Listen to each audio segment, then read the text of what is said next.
연휴는 잘 보내셨나요? 5월 7일 오늘은 또 어떤 이슈가 있는지 한 번에 전달해 드리도록 하겠습니다.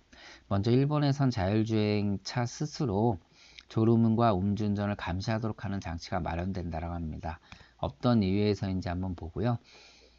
미중 무역전쟁 잘 나가다가 또 파열음이 들렸습니다. 이로 인해서 중국 증시가 무려 5.6%나 폭락하는 그런 사태가 마련이 됐는데 미국과 중국의 입장을 한번 보도록 하고요. 대한민국 경제 위기의 단면이죠. 소상공인 3명 중 1명이 휴폐업을 고려했다. 암담한 그러한 기사 내용을 또 하나 전달하고요. 그리고 금융상품 비교 관리까지 이제 파인이라는 사이트에서 한눈에 볼 수 있습니다. 9일부터 서비스가 시작된다라고 하고요. 마지막으로 배당주 투자 전략을 집대성한 캘리라이트의 배당주 투자 전략에 대해서 한번 들어보도록 하겠습니다. 먼저 보험 관련 기사 보도록 하겠습니다. 자, 자율주행 레벨 3. 자율주행을 맡길 수 있지만 비상상태를 대비해 상시 운전자가 대기해야 되는 상태를 말합니다. 근데 이러한 자율주행차의 상용화를 위해서 안전장치들이 마련돼야 된다라는 그러한 내용입니다. 결국은 자율주행 레벨 3 상용화를 위해서 안전장치를 강화한다라는 그러한 일본의 입장인데요. 제 아는 분도 졸음운전이 심해서 안전장치를 차 안에 달았습니다. 어떻게 되냐면 눈이 감기거나 그러면 이것을 스스로 감지해서 경고음을 굉장히 크게 울립니다. 뭐 최근 차들은 뭐 아시다시피 차선 이탈하면 자동으로 그 운전대가 울린다거나 이러한 이제 기능들이 많이 부여가 되고 있는데 이런 기능들을 통해서 자율주행의 상용화를 좀 확대한다는 내용인데 사실 이 기사에서 눈여겨볼 부분은 일본이 도로교통법 개정안을 마련했는데 어떻게 마련했냐면 자율주행증 스마트폰 조작이나 차량 내 TV 시청 가능한데 음주운전이나 잠은 못 잔다. 굉장히 이제 눈여겨볼 만한 부분이 있죠. 결국은 자율주행차의 상용화나 시장 확대는요, 어마어마하게 도로교통법 개정안들을 마련해 줄 거고 이러한 것들이 자동차 보험 시장에 어마어마하게 큰 영향을 미칠 것이라고 저는 보고 있습니다. 그래서 이 기사를 좀 갖고 왔고요. 국내 경제 이슈 보도록 하겠습니다. 오늘은 대부분 소득주도 성장의 문제점에 대한 이야기들이 시장 신문을 장식하고 있고요. 뭐 이란산 석유 수입 한시적으로 그 제재했던 걸 유예했다가 2일날 이게 이제 중단됐습니다. 강화된 거죠. 우리도 수입 못하게 된 거죠.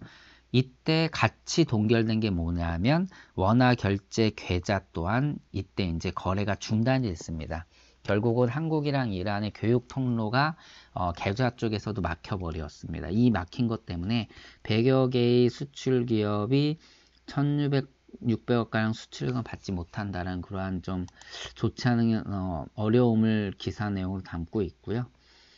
그리고 뭐 지속적으로 규제 완화에 대한 이야기들이 계속 나오고 있습니다. 뭐 창조경제 하면서 네거티브 규제로의 전환에 대해서 이야기했었고 최근에 규제 샌드박스에 대한 이야기도 많이 했었고 결국은 1110개 금융규제 필요성 입증 못하면 없앤다.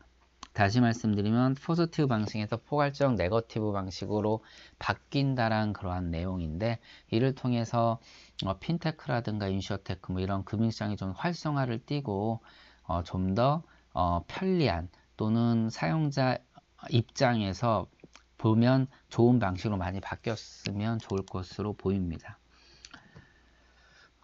그리고 위기의 소상공인 결국은 이런 위기가 어디서 왔느냐 보니까 소비 심리가 위축됐다. 이에 따라서 판매가 부진된다. 결국은 소비가 위축됐다는 건 수요가 작아진다는 것이고 수요가 작아진다는 건 기업 입장에서 공급이 작아질 수밖에 없고 공급을 확대하거나 투자를 확대할 수 없는 이유죠.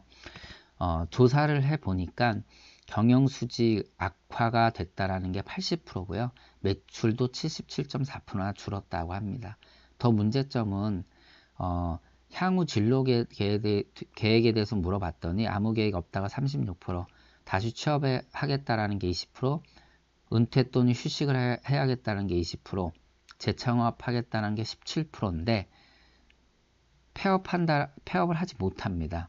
결국은 매수자가 없어서 폐업을 하지도 못하고, 폐업하게 되면 생계가 어려워서 또 폐업을 못하고, 40%가 넘게 또 권리금도 회수하지 못하는 그런 상황에 처했다라는 좀 피부로 좀 느낄 수 있는 현재 대한민국의 이제 경제 상황에 대해서 좀 언급을 했고요.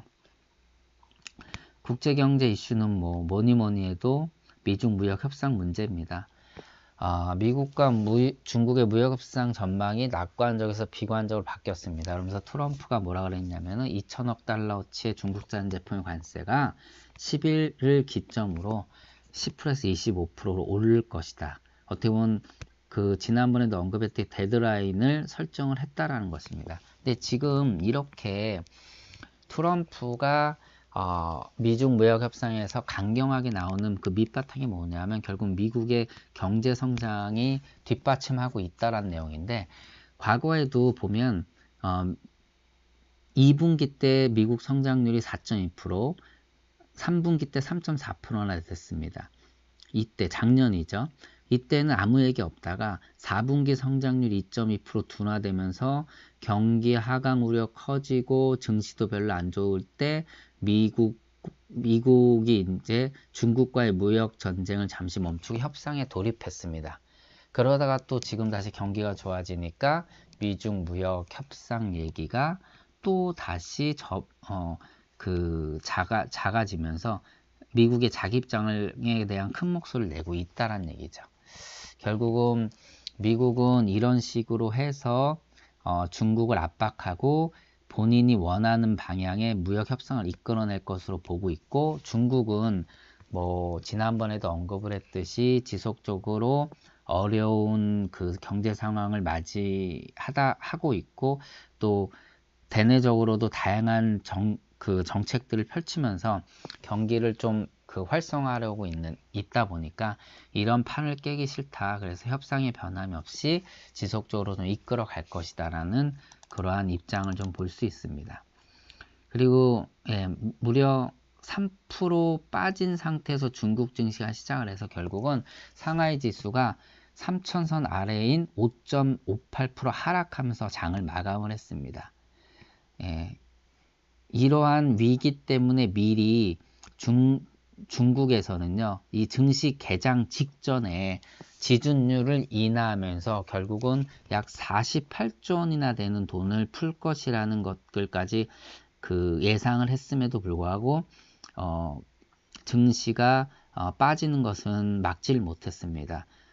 또한 이제 투자자들이 증시에 대한 믿음도 떨어지고 또 위안화에 대한 가치마저도 좋게 생각하지 않으니까 다 내다 팔면서 결국은 위안화 가치도 동반 하락하면서 달러당 6.7986 위안까지 이제 환율이 오르면서 위안화 가치가 떨어지면서 3개월 만에 최고치를 기록했다라고 합니다. 네, 결국은 미중 무역 협상이 어마어마한 영향을 미치고 있다는 좀 기사 내용을 볼 수 있고요. 재택 관련 기사를 좀 보도록 하겠습니다. 유류세 인하, 오늘부터 유류세 인하 폭이 반으로 줍니다. 그러니까는 기름값이 오른다는 얘기죠. 그 인하했던 폭을 반으로 줄이고요. 그리고 9월 1일부터는 아예 인하세 폭이 없어집니다. 그러니까 다시 환원된다는 거죠. 그러다 보니까 기름값이 또 오를 것이라고 예상을 하고 있습니다.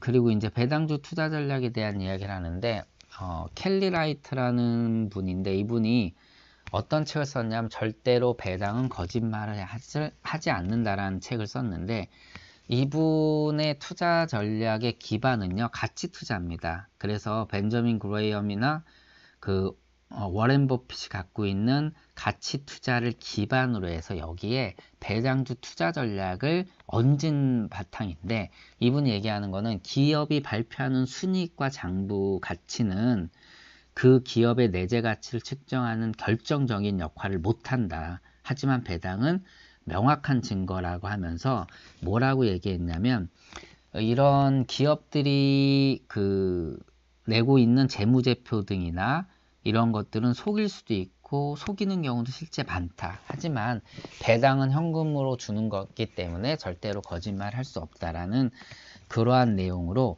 배당을 갖고 기업을 평가하는 방식을 만들어냈고, 이러한 평가를 통해서 어떤 것까지 유추할 수 있냐면은 저평가, 고평가를 통해서 이 회사의 이 기업의 가치도 또 평가할 수 있다라고 얘기를 하고 있습니다. 하지만 조심할 것은 지나치게 배당 성향이 강조되는 것도 우려해야 되고, 또 어떤 한 기업만 배당 성향이 좋다고 해서 몰빵 투자하는 것이 아니라 20개 종목 이상의 포트폴리오를 구성해서 분산 투자해야지만 좋은 성과를 낼 수 있다라고 얘기하고, 결국은 배당주에 분산 투자하는 것 또한 가치 투자이기 때문에 그의 전략도 단기 투자가 아니라 장기 투자에 적합하다는 얘기를 하고 있습니다. 그래서 이 투자 전략 한국에 적용을 해봤습니다. 2002년부터 뭐 다양한 그 기준을 통해서 여기 보시면 뭐 5년 연속 배당 지급했다거나,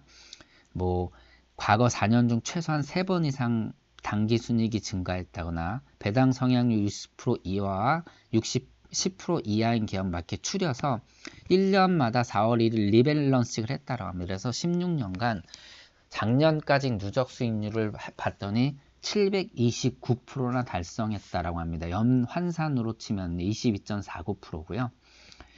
이 기간 코스피 200 지수는 겨우 226% 오르면서 거의 3배 가까운 수익을 달성을 했고, 배당 수익을 제외로 해도 602%로 굉장히 높은 수익을 달성했다라는 내용입니다. 물론 이제 대한민국 배당 투자 전략에는 여러 가지 이제 그 문제점들이 좀 있고 안 맞는 부분이 있다라는 기사 내용도 좀 있습니다.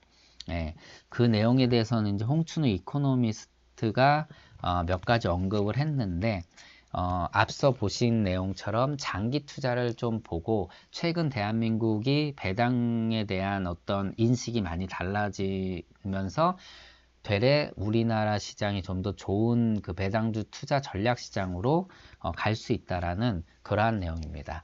자, 오늘 기사는 여기까지 하고요.